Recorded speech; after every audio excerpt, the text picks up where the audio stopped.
तो art of war यानी जंग की वो रणनीति जिसकी बदौलत जंग जीती जाती है। 24 फरवरी को रूस ने जिस जंग का आगाज किया था वो आज तक किसी भी अंजाम पर नहीं पहुंच पाया। पूरी दुनिया ऐसे देख रही है और इस जंग के हालात पर भी यही इशारा कर रहे हैं कि अभी ये महाजंग, महायुद्ध थमने वाला नहीं है। आखिरकार यूक्रेन की जंग में किसका पलड़ा भारी है, रूस या फिर यूक्रेन का? यूक्रेन की जंग के बिसात की बाजी का सिकंदर आखिर कौन होगा? यूक्रेन जंग जीतने का फलसफा 2500 साल पहले लिखी एक किताब में छिपा है। आखिरकार क्या है यह फलसफा, देखिए हमारी इस स्पेशल रिपोर्ट के जरिए।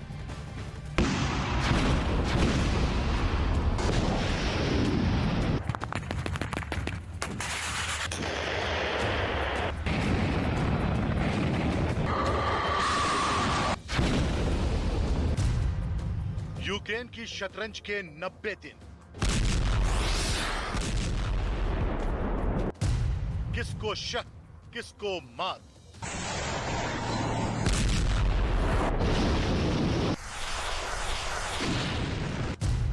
यूक्रेन की बिसात पर फंसे पुतिन।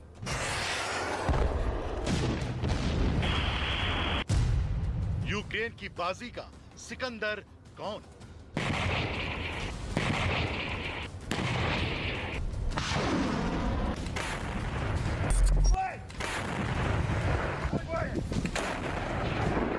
चौबीस फरवरी 2022 यानी वो तारीख जब रूस के राष्ट्रपति व्लादिमीर पुतिन ने यूक्रेन पर हमला कर एक जंग का आगाज किया था। А тем более создать угрозы для нашей страны, для нашего народа, должны знать, что ответ России будет незамедлительным и приведет вас к таким последствиям, с которыми вы в своей истории еще никогда не сталкивались. Мы готовы к любому развитию событий. यूं तो साल 2013 से ही रूस और यूक्रेन के बीच शतरंज की बिसात पर एक दूसरे को शह और मात देने की बाजी चल रही थी। 2014 में क्राइमिया में जो हुआ उससे भी दुनिया अनजान नहीं है। लेकिन 2022 आते आते दोनों देशों के बीच जंग छिड़ जाएगी इसका गुमान किसी को नहीं था। रूस ने 24 फरवरी को यूक्रेन पर हमला कर दिया और दुनिया को इस हमले की अपनी वाजिब वजह भी समझाने की कोशिश की। चलिए अब आपको रूस और यूक्रेन के बीच बिछी शतरंज की बिसात की हकीकत भी बता देते हैं। रूस ने यूक्रेन को अदना समझकर उस पर हमला किया था, लेकिन 3 महीने की लड़ाई में अब तक रूस की सेना उतनी कामयाब होती नहीं दिखी जितनी ताकतवर उसे कहा और समझा जाता था। रूसी सेना ने यूक्रेन के दक्षिणी हिस्से में कुछ इलाकों में जरूर फतह हासिल की,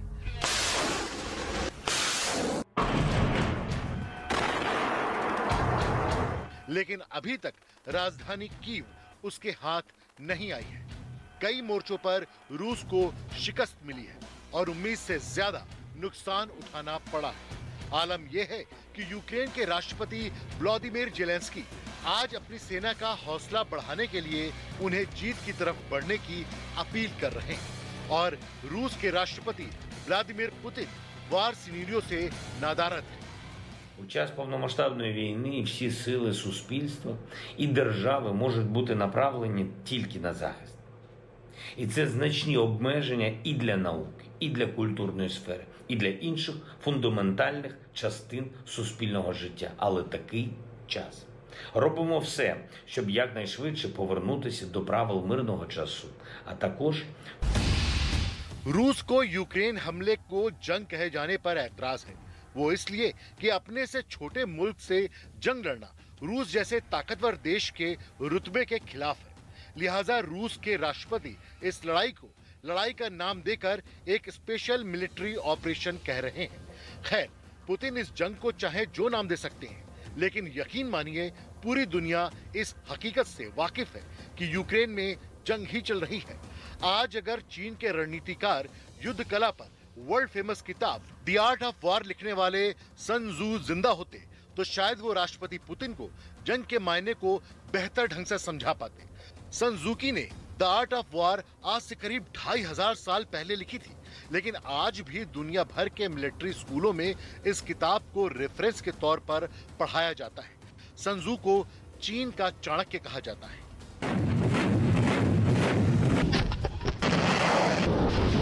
सन त्जू के नजरिए से देखा जाए तो रूस ने यूक्रेन जंग की मुकम्मल तैयारी की थी, लेकिन शायद वो एक बात नजरअंदाज कर गया कि रूसी सेना एक जंग लड़ने दूसरे मुल्क में जा रही है और उसकी जंग लड़ने की रणनीति की पूरी इंफॉर्मेशन उसके पास नहीं थी।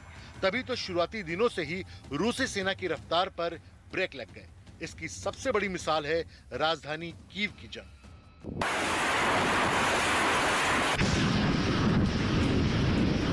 कीव पर कब्जे का प्लान लेकर आगे बढ़ रही रूसी सेना को रोकने के लिए यूक्रेनी फौज ने इरपिन नदी पर बने बांध के दरवाजे खोल दिए। इसका अंजाम ये हुआ कि इस गांव के आसपास के हजारों एकड़ इलाके में बाढ़ जैसी हालत बन गई और पानी की वजह से जमीन पर कीचड़ जमा हो गया और रूसी फौज का कारवां उसमें फंस गया। इतना ही नहीं, रूस की सेना को कीव तक नहीं पहुंचने देने के लिए यूक्रेनी सेना ने कीव और उसके आसपास के इलाकों को जोड़ने वाले कई पुलों को खुद ही उड़ा दिया था। नतीजन रूसी सेना कीव तक पहुंच ही नहीं पाई थी और कई हफ्तों तक राजधानी कीव पर बमबारी और हवाई हमले करने के बावजूद वो कीव के किले को घेरने में नाकाम रही थी। सन त्जू ने अपनी किताब में लिखा है कि सबसे अच्छी जीत वही होती है जिसे बिना जंग लड़े हासिल किया जाए। लेकिन रूस और यूक्रेन के बीच बिगड़ी बात सन त्जू की लिखी इस सूक्ति से कहीं आगे निकल चुकी है। यही नहीं, सन त्जू ने अपनी किताब द आर्ट ऑफ वॉर में ये भी लिखा है कि लंबा युद्ध लड़ने के फायदे कम और नुकसान ज्यादा होते हैं। अब आलम यह है कि यूक्रेन की जंग जल्द खत्म होती नहीं दिख रही और अमेरिका की NIA यानी राष्ट्रीय खुफिया एजेंसी के निदेशक एवरिल हेंस के मुताबिक रूस के राष्ट्रपति व्लादिमीर पुतिन डॉनबास इलाके में चलाए जा रहे रूसी सेना के स्पेशल अभियान के साथ यूक्रेन युद्ध को जल्द खत्म नहीं करेंगे। We assess President Putin is preparing for a prolonged conflict in Ukraine, during which he still intends to achieve goals beyond the Donbass. We assess that Putin's strategic goals have probably not changed, suggesting he regards the decision in late March to refocus Russian forces on the Donbass as only a temporary shift to regain the initiative after the Russian military's failure to capture Kyiv.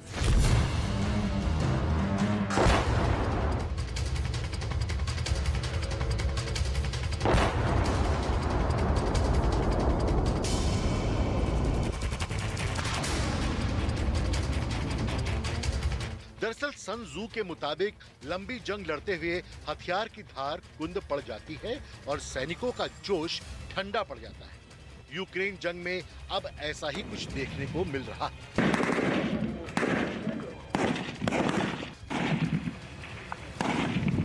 दरअसल Britain के अखबार daily mail ने दावा किया है कि Ukraine के साथ जंग में रूस के सैनिकों का हाल इतना बुरा हो गया है कि वो परेशान होकर खुद को गोली मार रहे हैं। डेली मेल ने अपने दावे को सही साबित करने के लिए एक सैनिक के इंटरव्यू का हवाला दिया, जिसमें एक सैनिक ने यह बताया कि 2.5 महीने से यूक्रेन की जमीन पर जाकर लड़ाई कर रहे सैनिक अब मानसिक रूप से पस्त होने लगे। Один еще самое важное, то, что их там было, да, подполковник ходил, то, что, да, просто убил. Добивали. Ну, так лежит раненый боец, командир батальона, его хлоп с пистолета, и все. Был молодой пацан раненый, на земле лежал, кто-то выходить может, нет, помогите. Кто-то его с пистолета застрелил, и все. Так не один. सन त्जू ने कहा कि जंग जीतने के लिए जंग की मजबूत प्लानिंग के साथ साथ दुश्मन की ताकत और कमजोरी दोनों की पूरी खबर होनी चाहिए। लेकिन जंग के 3 महीने बीत जाने के बाद रूसी सेना यहाँ भी बैकफुट पर दिख रही है।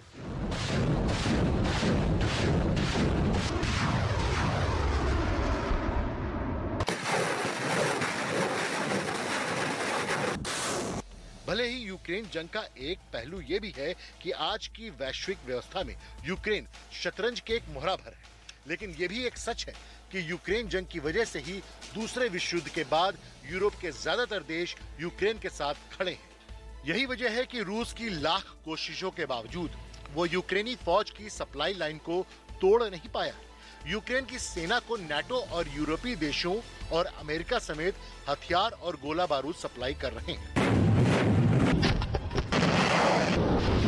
इतना ही नहीं, यूक्रेन जंग की वजह से रूस के आसपास के देश भी उससे दूर हो रहे हैं। स्वीडन और फिनलैंड इसकी मिसाल है। आज दोनों ही देश नाटो में शामिल होने के लिए आवेदन कर चुके हैं, यानी रूस के दोस्तों की गिनती कम होती जा रही है। यानी जिस नाटो के विस्तार को रूस के राष्ट्रपति व्लादिमीर पुतिन रोकना चाहते थे, आज की तारीख में वही नाटो रूस की सरहद के और करीब आ गया है। यूक्रेन के राष्ट्रपति वोलोदिमीर ज़ेलेंस्की का कहना है कि रूस को रोकने के लिए यूक्रेन के 7 लाख फौजी जंग लड़ रहे हैं। अब यह तादाद खुद में यह बताने के लिए काफी है कि रूस को पूरे यूक्रेन फतह का यह सपना या तो छोड़ना पड़ेगा या फिर इसे हासिल करने के लिए यूक्रेन में सालों तक एक लंबी जंग लड़नी पड़ेगी।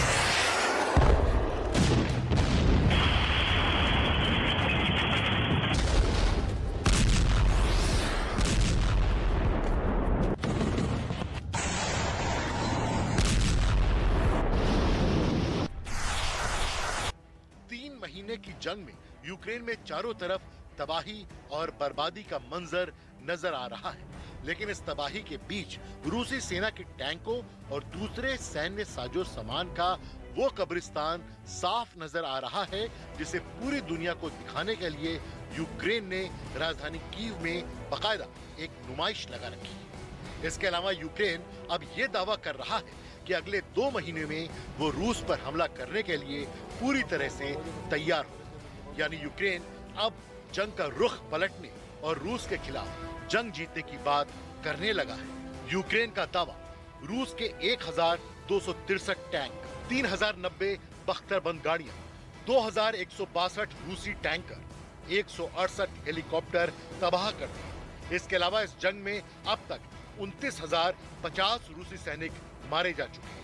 सन जू के नजरिए से देखें तो 3 महीने की जंग में अब तक रूस को फायदा कम और नुकसान ज्यादा हुआ है। रूस के राष्ट्रपति व्लादिमीर पुतिन ने यूक्रेन विजय का जो सपना देखा था, वो जंग के करीब 3 महीने गुजर जाने के बाद भी अधूरा है। रूसी सेना के ताबड़तोड़ हमलों से यूक्रेन के कई शहर तबाह और बर्बाद हो चुके हैं। इन हमलों में अब तक हजारों नागरिक और सैनिक मारे जा चुके हैं, जबकि लाखों लोग जंग की वजह से यूक्रेन छोड़ चुके हैं।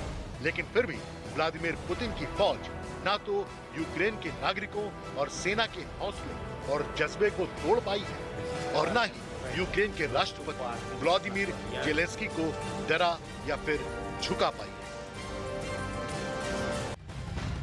तो यूक्रेन के खिलाफ जब से व्लादिमीर पुतिन ने जंग का ऐलान किया, तब से वो सार्वजनिक जगहों पर बहुत ही कम नजर आए हैं। अभी कुछ दिनों पहले ही मॉस्को में विजय दिवस की परेड के दौरान पुतिन दिखाई दिए थे। अभी पुतिन के बीमार होने की अटकलों के बीच पश्चिमी मीडिया ने एक बहुत बड़ा दावा किया। दरअसल ब्रिटेन के एक अखबार ने दावा किया कि पुतिन मौत के खौफ से अज्ञातवास में ही चले गए हैं।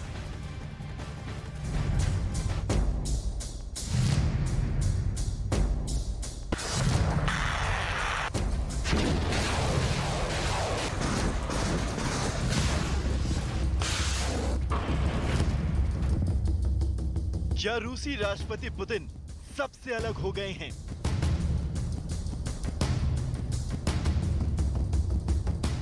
क्या रूसी राष्ट्रपति पुतिन बंकर में छिप गए हैं?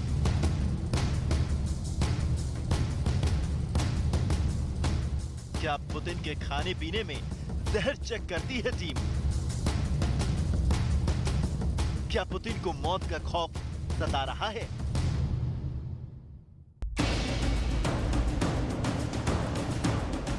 ब्रिटेन के अखबार द सन में छपी इस रिपोर्ट में दावा किया गया है कि पुतिन अपने भरोसेमंद से दूर अलग थलग एक बंकर में छिप गए हैं। उनको इस बात का डर सता रहा है कि उनके करीबी ही उनकी हत्या कर देंगे। द सन अखबार ने दावा किया कि पुतिन को इस बात की आशंका है कि उनके करीबी उनकी हत्या कर सकते हैं। इसी आशंका की वजह से पुतिन ने खुद को एक अलग आइसोलेशन में रख लिया है।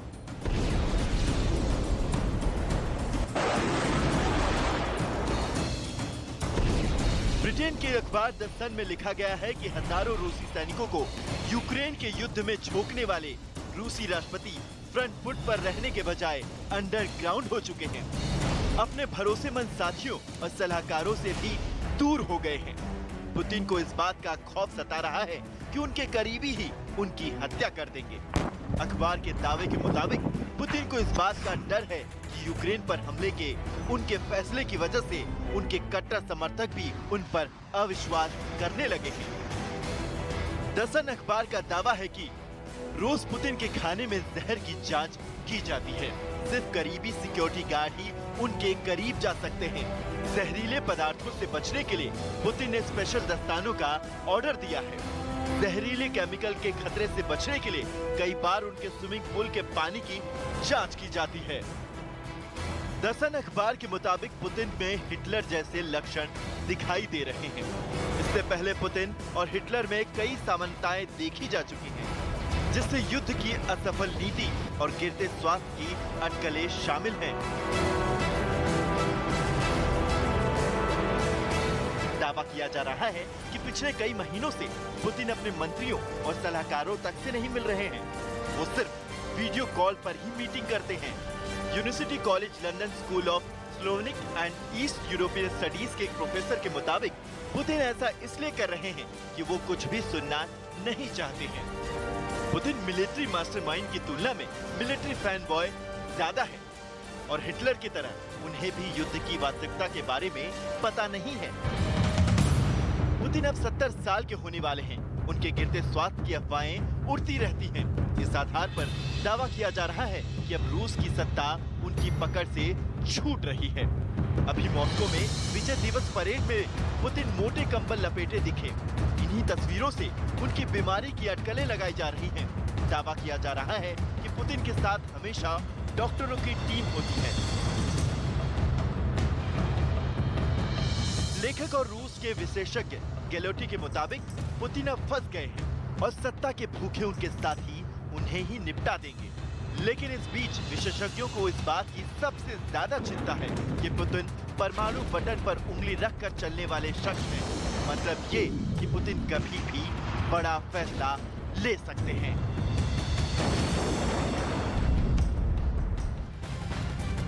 यूक्रेन पर रूस को हमला किए 87 दिन बीत चुके हैं। युद्ध लगातार बढ़ता जा रहा है, लेकिन अभी तक रूस को पूरी तरह से कामयाबी हासिल नहीं हो पाई। कब्जा करने की बात तो दूर, उल्टे रूस को कई मोर्चे पर मुंह तक की खानी पड़ी है। अब इस युद्ध में एक बहुत बड़ा बदलाव होने वाला है।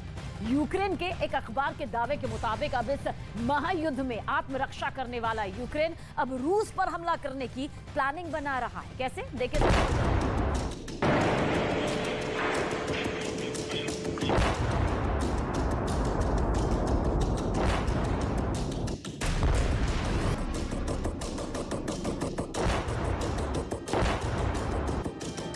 करीब 3 महीने की लड़ाई में अब तक रूस की सेना उतनी कामयाब होती नहीं दिखी जितनी उसकी ताकत है। ना तो यूक्रेन के शहरों पर कब्जा हुआ, ना ही उसके सैनिकों का खात्मा। उल्टे पुतिन के सैनिकों का हाल बुरा है। कहीं उनको उल्टे पांव भागना पड़ रहा है तो कहीं उनके टैंक ध्वस्त हो रहे हैं। मतलब क्या यूक्रेन के खिलाफ रूस जंग में हारने वाला है?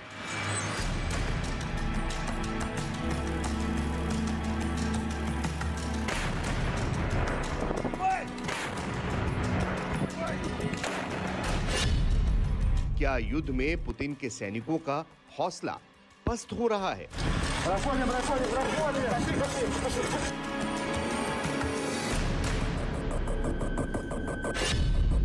क्या युद्ध में रूस के हथियार फेल हो रहे हैं?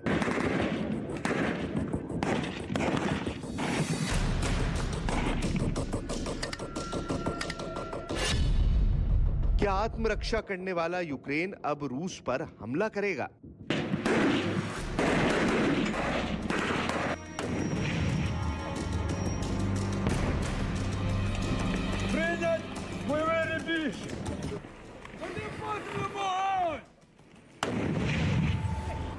युद्ध में अब तक रूस के हमलों पर आत्मरक्षा कर रहा यूक्रेन अब उस पर हमले की तैयारी में है।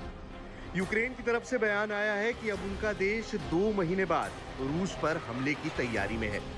दावे के मुताबिक 2 महीने के भीतर यूक्रेन जवाबी कार्रवाई के लिए तैयार हो सकता है। मतलब ये कि अब ये जंग और लंबी खिंचने वाली है। यूक्रेन की तरफ से 2 महीने के भीतर जवाबी कार्रवाई करने का दावा वहां की इंटेलिजेंस टीम के प्रमुख ने एक समाचार एजेंसी से बात करते हुए किया। वहीं यूक्रेन के विदेश मंत्री दिमित्रो कुलेबा ने ट्वीट करते हुए रूस को बड़ी धमकी दी और लिखा कि युद्ध कैसे और कब खत्म होगा ये यूक्रेन निर्धारित करेगा। हम एक क्रूर हमले के खिलाफ संयुक्त राष्ट्र चार्टर के अनुच्छेद 51 के तहत आत्मरक्षा के अपने अधिकार का प्रयोग कर रहे हैं। हमें किसी और की जमीन की जरूरत नहीं है, लेकिन जो हमारी है उसे हम नहीं छोड़ेंगे।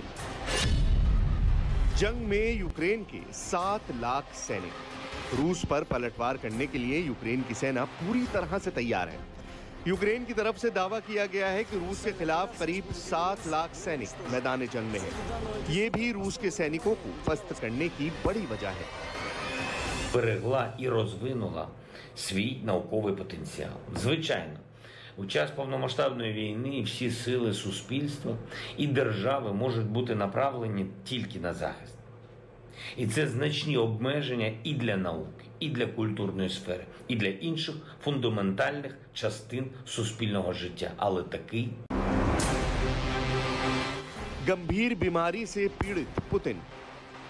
एक तरफ ज़ेलेंस्की अपने सैनिकों के हौसले बढ़ा रहे हैं, कई मोर्चों पर वो सैनिकों के साथ खड़े दिखे, तो वहीं जंग में पुतिन कहीं दिखे नहीं। उल्टे उनकी गंभीर बीमारी की अटकलें रूसी सैनिकों के उत्साह को कमजोर करती दिखी। दावा किया जा रहा है कि पुतिन किसी गंभीर बीमारी से पीड़ित है, जिसकी वजह से यूक्रेन पर हमले का सही नेतृत्व नहीं हो पा रहा है।